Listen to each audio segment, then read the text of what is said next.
अस्सलाम वालेकुम स्टूडेंट्स। आज का मेरा टॉपिक जो कि इंतहाई इंपॉर्टेंट है और वो है nomenclature of complex compounds. Actually students को जो मेन डिफिकल्टी पेश आती है कि कॉम्प्लेक्स कंपाउंड को हमने नाम कैसे देना है। आज मैंने आपके सामने समझ लें कि दो स्टैंडर्ड एग्जांपल कोट की हैं जिसमें ये 7 के 7 रूल्स जो कि सेकेंड ईयर की केमिस्ट्री की बुक में मेंशन है चैप्टर नंबर 6 में, वो सारे इन डिटेल डिस्कस होंगे। हम ये दो नाम इन दो कंपाउंड्स के अगर सीख लें तो हम सारे रूल्स सीख सकते हैं।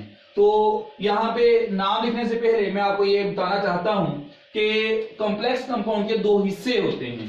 एक आप कह लें फर्स्ट पार्ट जो कि केटाइन है, इस केस में सिंपल केटाइन है, और कॉम्प्लेक्स एनाइन है।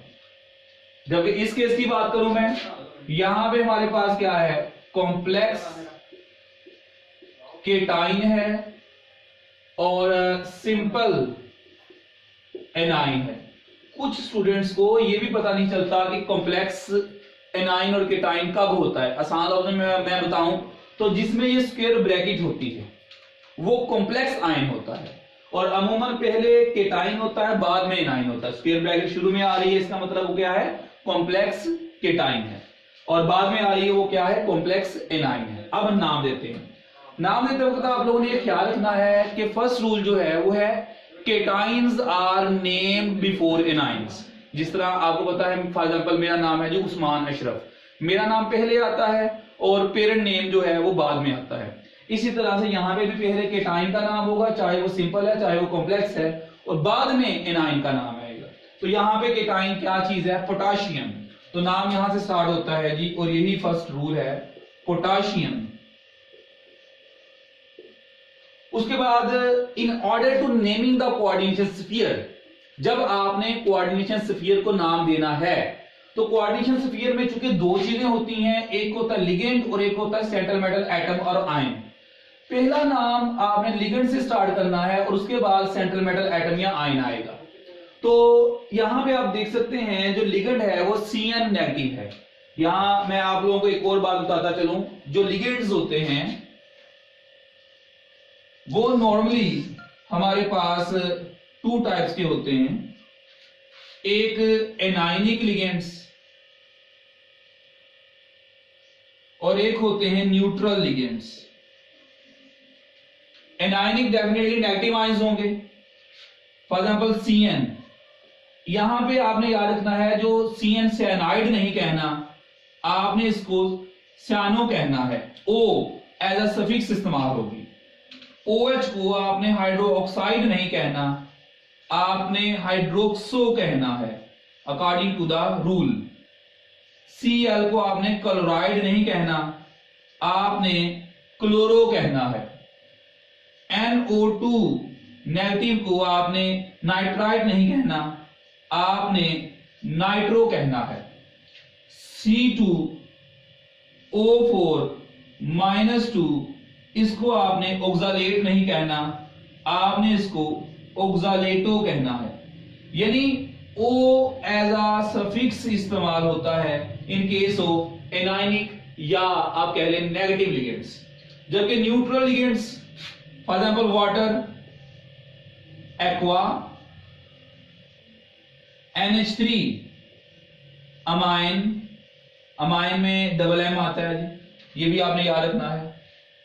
CO carbonyl. Neutral ligands remain unchanged. तो आपने इस बात का ख्याल रखना है। अब वापस आए, केटाइन हमारे पास पोटाशियम था और यहां पे लिगेंड साइनाइड है और यहां पे 6 साइनाइड यूज हुए हैं। मैंने कहा इसको आपने सानो कहना है, O सफिक्स के तौर पे इस्तेमाल होगा। अगर सिमिलर लिगेंड्स एक से ज्यादा आ जाएं तो नंबर ऑफ लिगेंड्स जो होते हैं आपने उनको प्रीफिक्स के तौर पे यूज करना है। फॉर एग्जांपल 2 के लिए डाई, 3 के लिए ट्राई, 5 के लिए पेंटा और 6 के लिए हेक्सा। तो हम कहते हैं हेक्सा सियानो। अब ये देखें, यहां एक रूल ये हो गया cations are named before anions, एक रूल प्रीफिक्स वाला हो गया और एक रूल हमारे पास सफिक्स O वाला हो गया। इसके फौरन बाद सेंट्रल मेटल एटम आएगी। याद रखिएगा सेंट्रल मैटर एटम लिखते वक्त भी कि अगर हमारे पास एनायनिक सफियर हो, क्या मैं कह रहा हूं कि एनायनिक सफियर या कोऑर्डिनेशन सफियर हो, तो आपने जो मेटल होगी उसके एंड पे सफिक्स 8 लगा देना है, ठीक है ना। मेटल 8 याद रखें।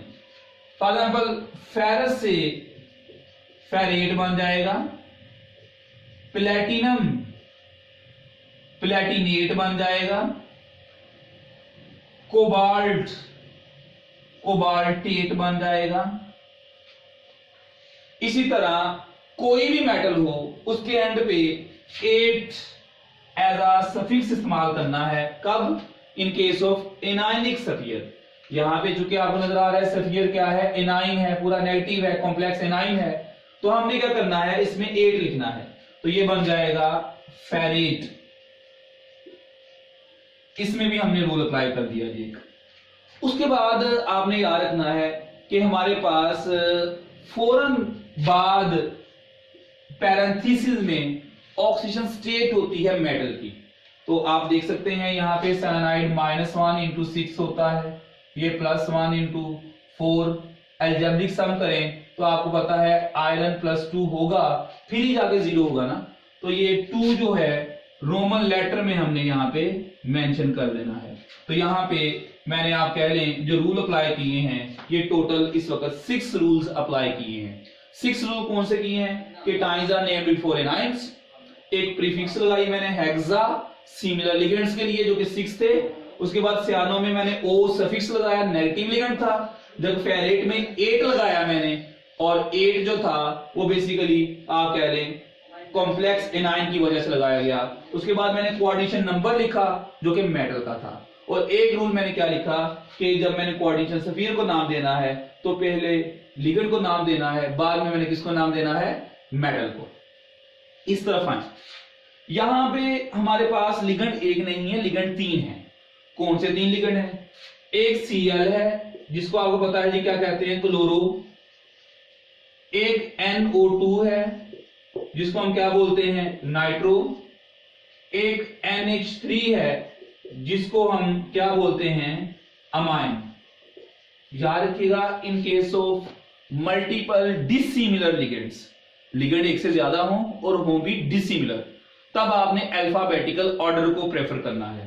तो अल्फाबेटिकल में A पहले आता है, फिर C आता है, फिर N आता है। तो यहां पे देखें जरा हम नाम कैसे देते हैं। पहले A वाला अमाइन, चूंकि 4 हैं, tetra amine, tetra amine. Next chloro nitro में C पहले आता है, तो हम कहते हैं जी क्लोरो नाइट्रो। एंड पे क्या आ गया, प्लेटिनम। याद रखिएगा प्लेटिनम अनचेंज रहता है, इट मींस कि आपने प्लेटिनेट नहीं करना क्योंकि ये कीटाइनिक कॉम्प्लेक्स है। और मेटल के फौरन बाद आपको बताया गया कि पैरेंथेसिस में आपने क्या लिखना है, ऑक्सीजन नंबर। यहां पे ऑक्सीजन नंबर क्या है जी, -2, ये 0, ये -1, ये -1। डेफिनेटली प्लेटिनम जो है इसका +4 होगा, तो इस सारे का अलजेब्रिक सम क्या होगा, 0। तो हम यहाँ पे पैरेंथेसिस में 4 मेंशन कर देंगे और एंड पे क्या बच गया, सिंपल एनाइन, वो हमारे पास क्या है जी, सल्फेट। तो नाम इसका क्या बन गया, tetra amine chloro nitro platinum 4 sulphate. यहां मैं आप लोगों को एक बात बताता चलूं, मैंने कहा जी अल्फाबेटिकल ऑर्डर में लिखना है। आपने जो नाम है उसको देखना है, आपने ये नहीं देखना कि टेट्रा में तो T आ रहा है, तो प्रीफिक्स को नहीं देखना आप लोगों ने। तो यहां 7th रूल भी अप्लाई हुआ कि अगर डिफरेंट लिगेंड्स हों तो आपने उनको अल्फाबेटिकल ऑर्डर में लिखना है। तो ये हमारे पास क्या है जी, नोमेनक्लेचर ऑफ कोऑर्डिनेशन कंपाउंड्स और कोऑर्डिनेशन स्फीयर्स। होप सो आप लोगों को समझ आ गई होगी। फर्दर क्वेश्चनिंग के लिए आप कमेंट बॉक्स में क्वेश्चन कर सकते हैं। Thank you very much. Allah Hafiz.